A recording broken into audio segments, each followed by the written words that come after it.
কোটা সংস্কার আন্দোলনের আজকের এই দিনে পুলিশের গুলিতে আবু সাইদ নিহত হওয়ার পর সেই আন্দোলন রূপ নেয় সরকার বিরোধী গণ আন্দোলনে, এবং সেই গণ আন্দোলনে আমরা দেখেছি দেশ জুড়ে তীব্র ক্ষোভের জন্ম হয়।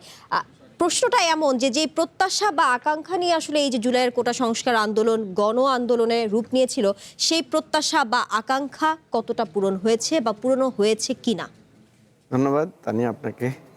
আমার দুই পাশে আমাদের দুই সহযোদ্ধা আছেন, একজন আমাদের সিনিয়র আর একজন আমাদের বন্ধু প্রতিম, এবং আমরা একসাথে বয়স বেশি বলবেন, সিনিয়র একসাথে আমরা আমাদের অনেক আন্দোলন সংগ্রামের স্মৃতি ইতিহাস এবং সেই স্মৃতির সাথে চ্যানেল ওয়ানও জড়িত আছে। সুতরাং আজকের এই দিনে সবাইকে শ্রদ্ধা ভরে স্মরণ করছি, সবাইকে শুভেচ্ছা জানাচ্ছি। আকাঙ্ক্ষা প্রত্যাশা তো এমন একটা জিনিস যেটা পরিপূর্ণভাবে ছোঁয়া যায় না, আবার যেটাকে ছুঁতে গেলে প্রত্যাশাটা আরও বেড়ে যায়। ঠিক আছে, মানে প্রত্যাশা বা আকাঙ্ক্ষার তো শেষ নাই।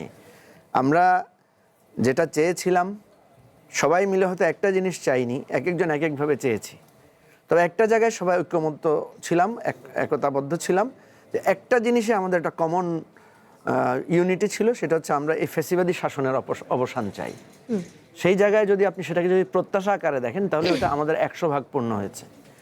ফ্যাসিবাদী শেখ হাসিনাকে আমরা কিন্তু পালিয়ে যাওয়ার জন্য দাবি করি নাই, আমরা কিন্তু তার এই দলে বলে সে দেশ থেকে পালিয়ে যাবে সেটাও আমরা দাবি করি নাই। আমরা তার কাছে দাবি করেছিলাম তার পদত্যাগ এবং একটা সুষ্ঠু গ্রহণযোগ্য নির্বাচন চেয়েছিলাম। কিন্তু তিনি সেই দাবিটাকে অমান্য করে, দমন নিপীড়ন করে, নির্যাতনের একের পর এক নির্যাতন করে চরম জায়গায় গিয়ে উনি এমন একটা জায়গায় নিয়ে গেছেন, সেখানে হয়তো আপনি বলতে পারেন আমরা চেয়েছিলাম 100, পেয়ে গেছি আপনার 150 বা 200, এরকম, মানে এরকমই আমার কাছে অনুভূতিটা। এবং আমার আরও একটা জিনিস খুব ভালো লাগে, সেটা হচ্ছে শেখ হাসিনা পালিয়ে গেছেন এবং পালিয়ে গিয়ে আশ্রয় নিয়েছেন ভারতে। যেই কথাটা আমরা সবসময় বলতাম যে শেখ হাসিনা ভারতেরই একটা পুতুল, এবং ভারতের সাথে তার এমন কোনো গোপন চুক্তি আছে যে শেখ হাসিনার কোনো একটা বিপদে ভারত তাকে আশ্রয় দেবে, এবং সেটাই সত্য প্রমাণিত হয়েছে। এটাই হচ্ছে আমাদের সবচেয়ে বড় অর্জন। এখন দ্বিতীয় ধাপের অর্জনটা সবসময় একটু কঠিন হয়, কারণ ওই যে আমাদের সবার একটা জায়গায় একতাবদ্ধতা, কিন্তু পরের স্টেপে আমাদের চাওয়াটা কিন্তু এক একজনের ভিন্ন রকম। যেমন ধরেন আমি যদি খোলামেলাভাবেই বলি, সেটা হচ্ছে বিএনপি এই আন্দোলনের একটা বড় স্টেক হোল্ডার। বিএনপি প্রথম থেকে চেয়েছে যে নির্বাচনটা একটু তাড়াতাড়ি হোক। বিএনপির হয়তো সেখানে অনেক আর্গুমেন্ট ছিল, কিন্তু আমাদের কাছে যেটা মনে হয়েছে যে তাড়াতাড়ি করে যদি আমরা একটা নির্বাচন করি তাহলে আমাদের পুরানো রাজনীতিটাই ফিরে আসবে। কারণ আমাদের নির্বাচনের যে পদ্ধতি সমাজে প্রচলিত আছে সেই পদ্ধতিটা কিন্তু পুরনো পদ্ধতি।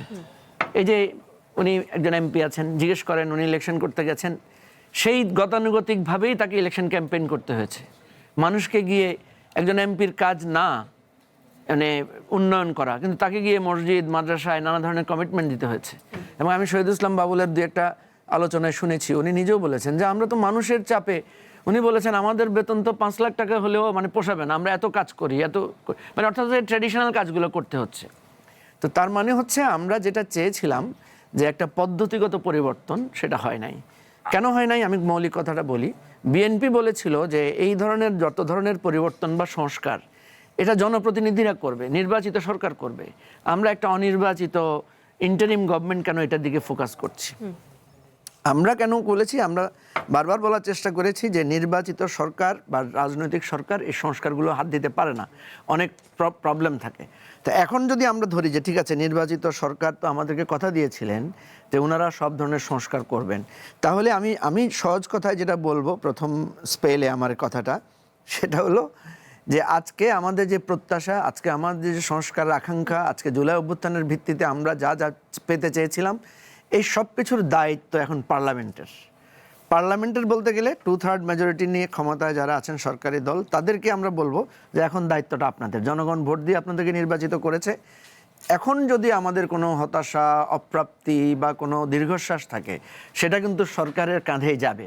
কারণ যেহেতু ওনারা বলেছেন যে নির্বাচিত পার্লামেন্টই বাংলাদেশের সব সংস্কার এবং সব কিছু পরিবর্তনের দায়িত্ব নেবে, সুতরাং এটা অটোমেটিক্যালি ওনাদের ঘাড়ে এসেছে।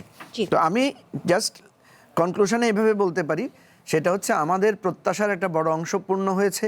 বাকি যে সংস্কার পরিবর্তন, আমাদের কালচারাল চেঞ্জ সব কিছু আমরা চেয়েছিলাম, সেটার দায় দায়িত্ব এখন যাদের উপর আছে ওনারা সেটা এগিয়ে নেবেন। অনেক কিছুতে আমাদের অপ্রাপ্তি আছে, অনেক দুর্বলতা আছে। সেই জিনিসগুলো আমরা যদি আরো ডিটেইলস আলোচনা করার দরকার সেটা করব।